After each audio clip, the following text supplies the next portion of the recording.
Bismillahirrahmanirrahim. Assalamualaikum warahmatullahi wabarakatuh.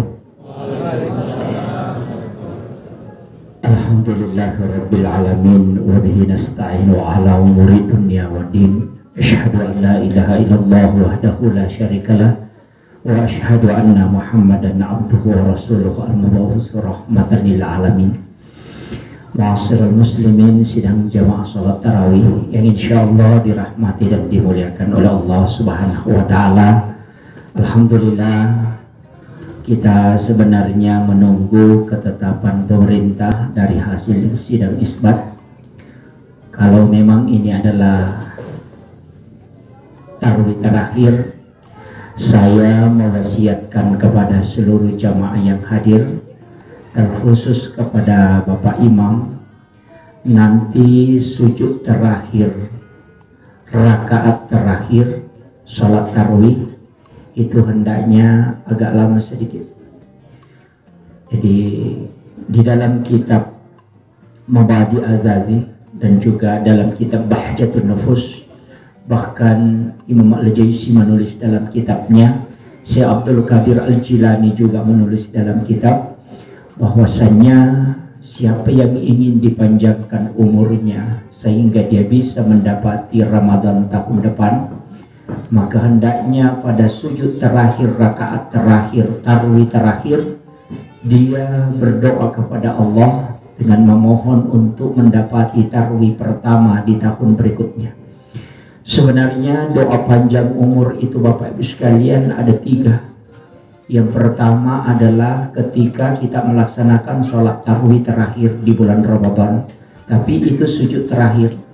Di situ kita melihat diri kita secara mata batin untuk mendapati Ramadan tahun depan.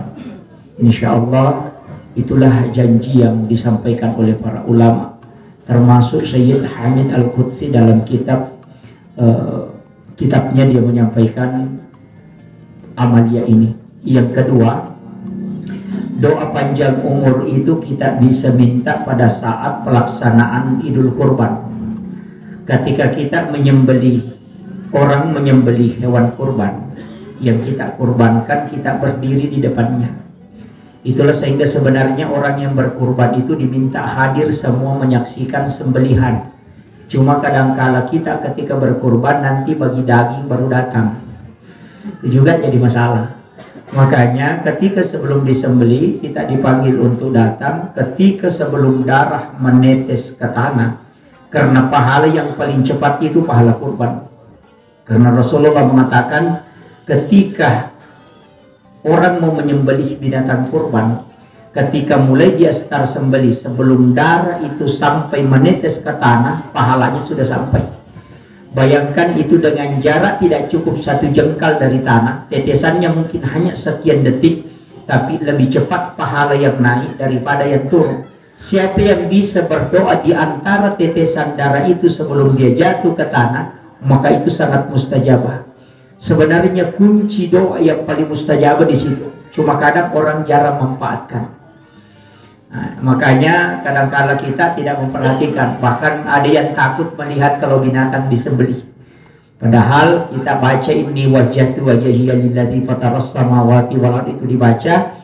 Kemudian pada saat sudah menempel pisau di leher binatang sembelihan, maka disitulah imam menahan sejenak, atau orang yang menyembelih itu menahan sejenak untuk memberikan kesempatan ke orang yang berkurban itu untuk menghadapkan jiwanya. Kemudian dia tarik naik, kemudian darah itu menetes sebelum sampai ke tanah, itu doakan bersamaan. Dan disitulah doa panjang umur yang paling mustajabah. Ini saya sampaikan supaya kita bisa amalkan. Kemudian yang ketiga, doa panjang umur itu adalah 2 ayat terakhir Quran surat At-Taubah. Laqad ja'akum rasulun min anfusikum azizun alaihi ma'anittum harisun alaikum bil mu'minina raufur rahim. Fa in tawallaw faqul hasbiyallahu la ilaha illa huwa alaihi tawakkaltu wa huwa rabbul arsyil azim. Itu dibaca 7 kali di waktu maghrib dan 7 kali di waktu subuh. Itu juga doa panjang umur. Selama orang masih sempat membaca di waktu maghrib, maka dipastikan tidak akan mati hingga subuh. Tapi ketika masih sempat baca di waktu subuh itu dipastikan tidak akan mati hingga maghrib. Itulah doa panjang umur yang 3 yang diajarkan oleh para ulama kita, dan itu berdasarkan hadis Rasulullah dan juga perkataan Sayyidina Ali karramallahu wajhah. Sebenarnya malam ini saya tidak lama ceramah, diminta gas-gas, ini sudah lobet. Nah, sebenarnya begini, saya karena ini acara tadi malam ini ada sholat tasbih, kemudian yang kedua juga ada sebenarnya syukuran kecil-kecilan ya. Ini alhamdulillah. Jadi mudah-mudahan apa yang saya sampaikan mulai sejak Ramadan pertama sampai nanti terakhir hari raya Idul Adha, kalau diberikan umur yang panjang, maka saya hanya bertanggung jawab pada saat saya menyampaikan lisan itu. Ketika keluar, maka jamaah semua yang memiliki hak. Itulah sehingga kenapa saya tidak punya tim media. Beberapa yang tawarkan, bahkan ada yang menawarkan mobil untuk mobilnya saya bisa pakai keliling ceramah, karena saya paling sering naik motor, tidak bawa mobil. Sampai biasa ke Sinjai naik motor, sampai ke Bulukumba naik motor. Hanya selalu ada yang tawarkan untuk menjadi tim media, dia mau merekam, kemudian dia mau mengupload. Tapi saya katakan tidak, itu wasiat guru saya. Sebelum saya menjadi penceramah, beliau wasiatkan, nak, ketika engkau ingin terjun di dakwah, saya bisa doakan, tapi dengan satu syarat. Ketika engkau nanti menjadi penceramah, ketika engkau merekam ceramahmu, jangan ambil royalti dari situ. Itu pesan beliau. Ketika ada yang merekam, jangan coba-coba mengambil keuntungan dari rekaman. Karena kenapa?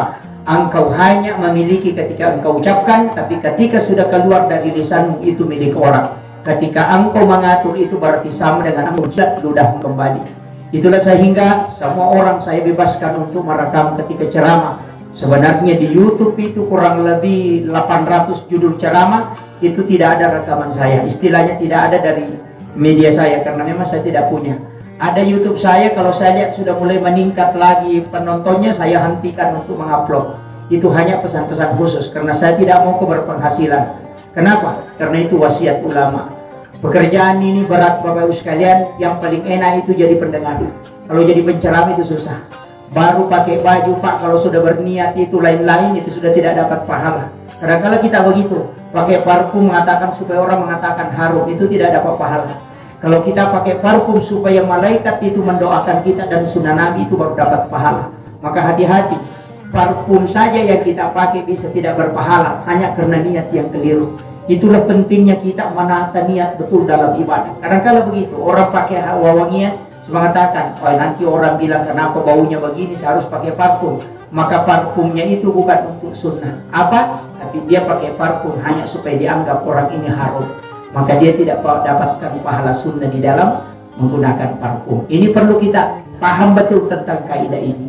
Kemudian yang terakhir saya wasiatkan, laksanakan mandi sunnah. Kalau misalnya hari raya Idul Fitri, laksanakan mandi sunnah hari raya Idul Fitri. Ada sebenarnya satu amalan di mandi sunnah Idul Fitri itu, supaya orang tidak lama syahwat. Caranya berwudu jangan sempurna.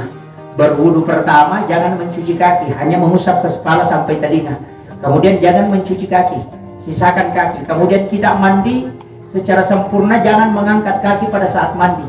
Nanti selesai mandi baru mencuci kaki. Tidak akan kena lemah syahwat laki-laki yang mengamalkan mandi itu. Ini saya sampaikan, tapi kalau yang tua mohon maaf, itu sudah tidak berlaku. Nah, ini ya. Sebenarnya yang paling bagus itu adalah garam. Itu yang kalau garam itu yang paling bagus. Karena selain kecerdasan juga sebagai obat dan juga tidak akan kena lemah syahwat. Itulah kenapa sebenarnya mandi junubnya laki-laki dengan perempuan berbeda. Perempuan itu kalau mandi junub sempurna wudunya. Kalau laki-laki tidak, dia menyisakan kaki. Tapi pada saat mandi tidak mengangkat kakinya. Kenapa? Karena itu masih bersambung nanti. Tapi padilanya tidak akan pernah lemah syahwat laki-laki yang mengamalkan itu. Betapa besar hikmah di balik mandi junub yang kadang orang tidak pahami. Cuma kadang-kala dia mandinya sembarang saja. Walaupun memang bisa. Kalau di Wamena ini kadang orang takut karena wah dingin sekali nih Pak Ustaz.